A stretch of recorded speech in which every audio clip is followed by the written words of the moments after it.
Okay, the first thing we want to do today is pit the dates. And dates we're using are medjool. There are a variety of dates that are available. These are the largest, and the fruit part itself is just like candy. It's soft and it's delicious. So what you want to do is simply slice a long way. And you'll see here at the end, this is the part where it was connected to the tree. And you can open this up, and there's our little pit. And that's pitted. That's a pitted date. That's pretty simple. I'll show you again. Sometimes the little heel thing is knocked off. It's not on this one here. You just cut lengthwise, pull apart gently, reveal the pit, and slide it out.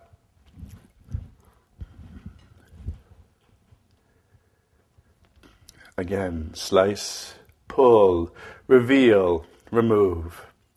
Slice, pull, reveal, remove. That's a good one.